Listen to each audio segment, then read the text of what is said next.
So you collect handheld video games, but do you have one of these? A banana? No, it's the Arduboy Nana. Fully functional Arduboy FX in a banana. It's got USB charging and upload.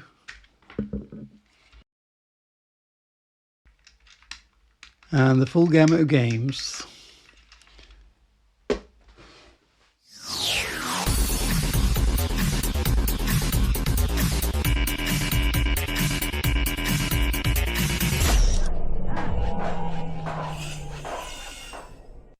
Yeah, so I wanted to make something a bit goofy, and I thought banana with its organic shape, make it difficult. It was pretty difficult. So the rest of the video is just about the creation of this thing. And yeah, very happy with the results. So stick around for the making of the Arduboy Nana. So this is where the legend was born. This is probably worth quite a lot of money in the future. I believe this is actually the same sort of methodology that sort of SpaceX uses. They just sort of 3D print stuff out and then Sharpie on it and see how it goes. But it's actually quite ergonomic. It's weird. I wasn't expecting that. It actually feels pretty good in the hands. It's nice shape. And I was thinking of having a protective half on there as well, hollowed out upper half held on with magnets, so you have the full banana. You got to be the full banana, right? So yeah, that's the start, and this is as far as I've got so far.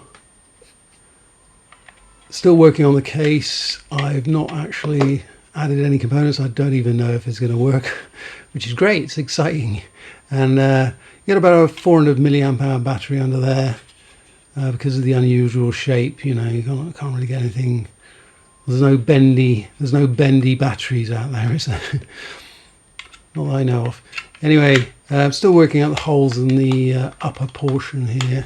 A lot of these are just placeholders, and there's holes missing. There's going to be a USB port there, on-off switch of some sort there. Yeah, the design.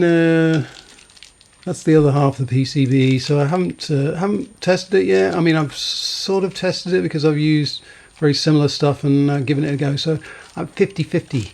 It's quite exciting, really, because you could this thing could be a complete failure. They just throw it away or break the internet. So this is the schematic. It actually came off Open Source Hardware Lab. Somebody else posted on there about 4 years ago. He's recently delisted it, so I've taken his name off it. But it's pretty straightforward, really. I was having trouble with my own design, so I just borrowed this. I mean, it's these parts, the charging circuit and the battery protection circuit, is straight off a TP 4056, and the very standard sort of lithium charging board that everybody uses. Most of this circuit is Kevin Bates's Arduboy FX that he posted himself on the forum a long time ago. So it's supposed to be an open source design. I've removed all the LED stuff because I just can't. It doesn't really. It's a bit superfluous. It doesn't really add anything, and just the charging indicators I've left on there. So yeah, I've just cut it down a little bit, and then here's the PCB.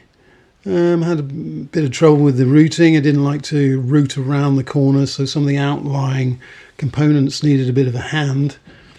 It was a bit tricky to get it to actually route, and yeah, we'll see if it works. The only thing I'd probably change. I mean, if it works, I don't think I'll do another revision, but I'd probably have given my time again. I'd have probably standardized the buttons, got rid of that one goofy button there, the reset, and anyway, we'll see what happens with it. So yeah, it's coming along. We're getting there. I did a lot of the soldering, all of the soldering actually, the day before. No problems with that. I'd say the case is probably 90%. I haven't actually turned it on at this stage. The only thing I've done is upload the bootloader, which went fine, and all the soldering's okay, so fingers crossed.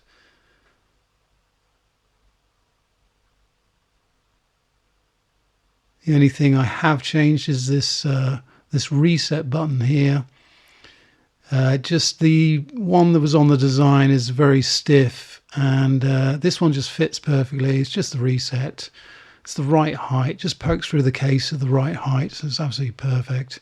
I was tempted to actually use it on the other two, just because I'm lazy, but I think I'll just stick to it being the reset button, have something slightly different from the reset.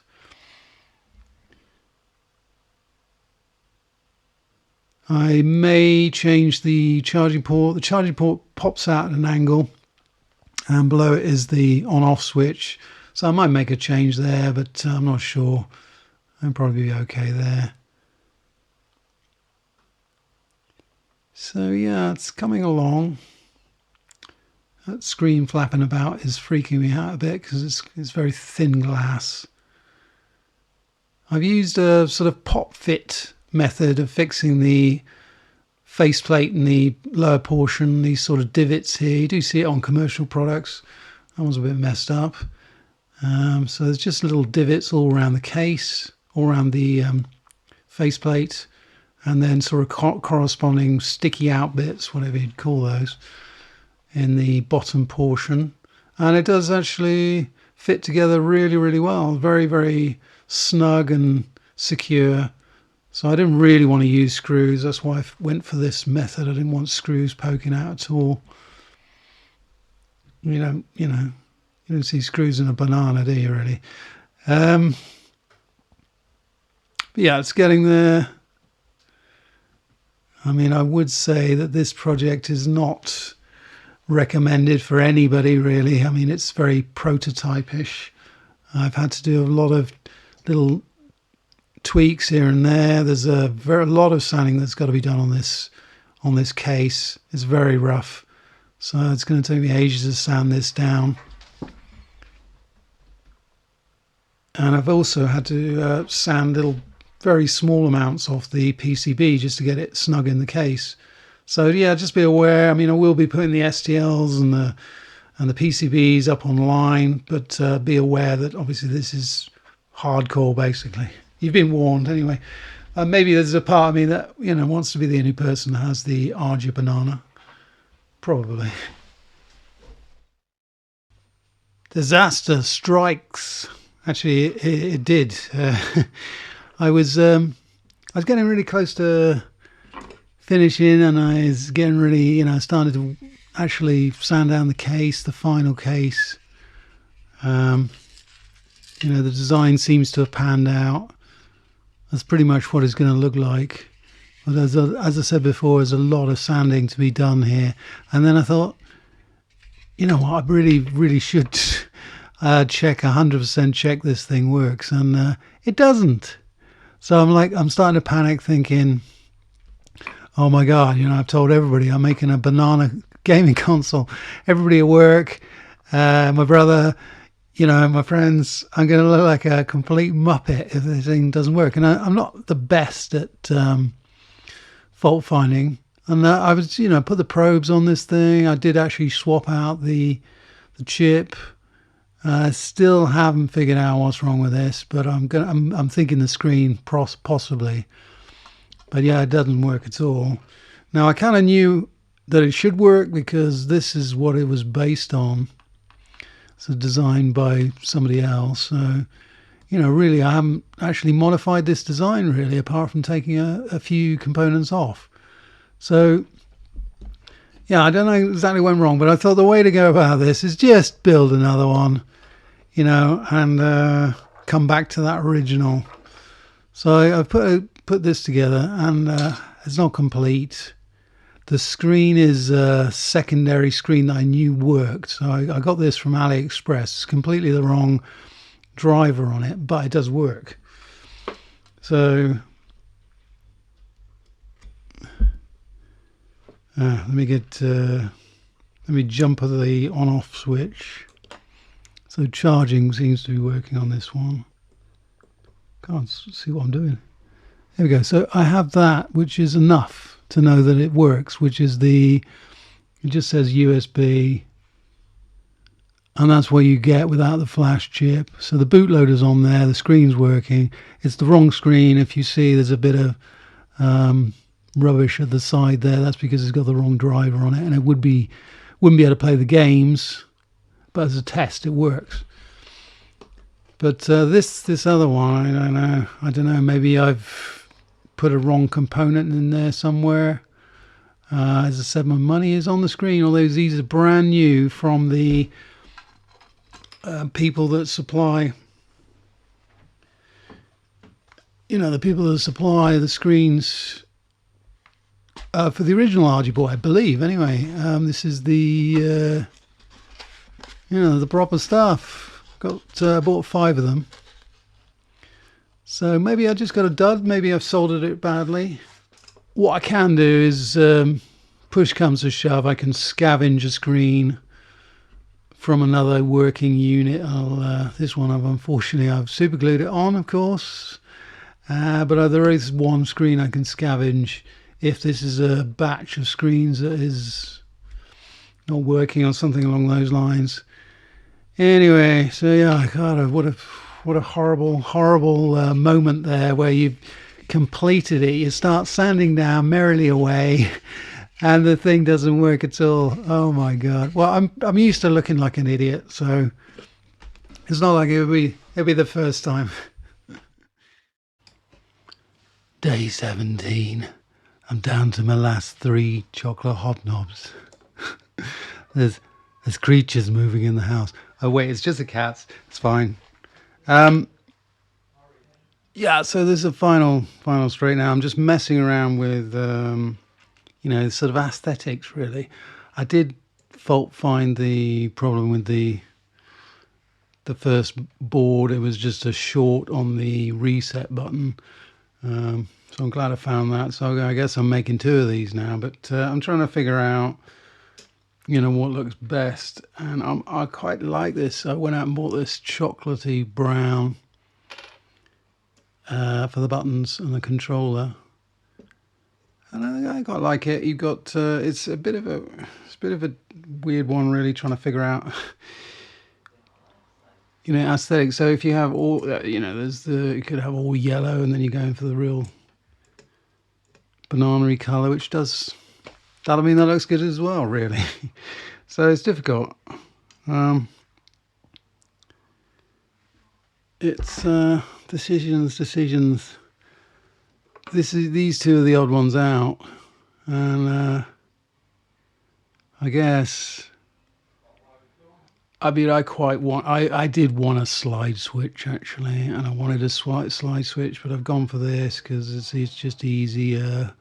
The slide switch is just going to delay things, and I've got nothing to attach it to beneath the PCB stops there, so it would be floating, or rather it would be, anyway, it's just decisions. But yeah, slide switch would be nice, and then having these, I mean, that's obviously black, I don't know, and then you got the silver of the USB, but anyway, agonizing over little bits and bobs now, but I do like that. That does look good actually, now that I've uncovered it. That looks great. Shall I keep those yellow, or have one yellow, one brown, have a black buttons? Whatever I go for is probably going to be wrong, so yeah, that's the battery. 380 milliamp hours, so very small, very thin, unfortunately. Of course. And but that's all you can get in there because of the weird shape. So this is done. This is the lower portion. It's all sanded down, so that's just a couple of hours work, 2 or 3 hours work of sanding it down. It's really smooth now, beautiful. And when that goes in there, it does look really good. Trust me. Yeah, so just got to pop it together now. Really, that's the that was the original prototype.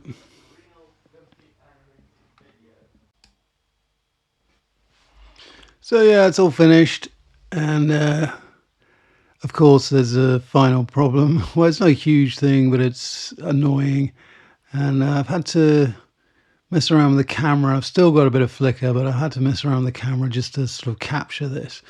Now that's the normal Arduboy screen. It's quite an old screen, I would imagine, and you are seeing a bit of flicker there, but in real life there's no flicker. This is a screen that I purchased off LCSC, and they had about 20 of them, and I sorry, it's out of focus now, but they had 20 of them, and I bought one just to test. Turned out to be exactly the right screen, probably the same stock as this, and then they went out of stock as soon as I bought it. I was like, oh god! And this screen, going back to the problem, is the screen from Best Display, I think it's called. If you go to the Arduboy forum and then you say I want an Arduboy screen, most people will point you in this direction and go, I gotta get them from Best Display. So I bought 5 of them, and fair play, they didn't cost me hardly anything. I don't think they even hardly charged me, but they have a problem. That flicker is in real life. And it's only these grayscale games, so it's only a few games. It's pressing the wrong button here. It's only a few games. So the vast majority of these games, again, you're seeing a bit of... I can't completely get rid of the flicker with this camera. I've messed around with the shutter settings. I can't completely get rid of it, but most games are fine. A little bit gutting. Because these are supposed to be the go-to screens. Turned out, the one that worked was some random screen that LCSC had a little bit of stock of. Anyway, so what am I going to do? As you can see, I actually started modifying this. This is the Key Studio. Sorry, I haven't got autofocus on now. This is the Key Studio Game Pi, and I started modding it. I put some lovely, absolutely shut up. Put some lovely Alps low profile buttons. Cost me quite a bit actually, and then had to file them all down. They're absolutely gorgeous. There's hardly any click there. Shut up. Shut up. So yeah, I was going to do a case for this and everything, but I think what I'm going to have to do now is, I've only got two real screens. This one and this one.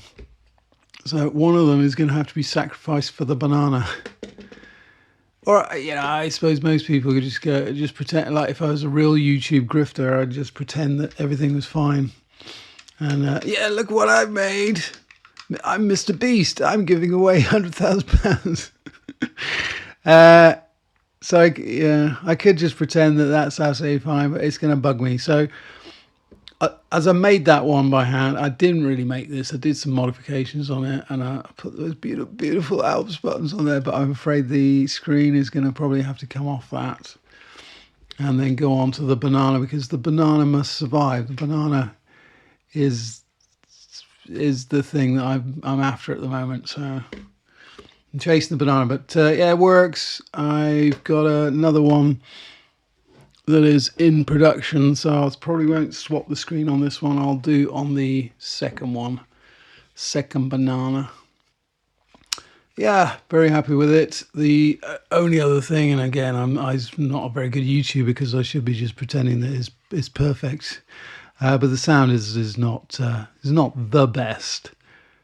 The speaker on this is the same actually, and the speaker on this is better. I think they've got a actual speaker driving circuit. There's sound on this. I've had other speakers that sound a lot better, but I don't know. Some games are alright. But there it is.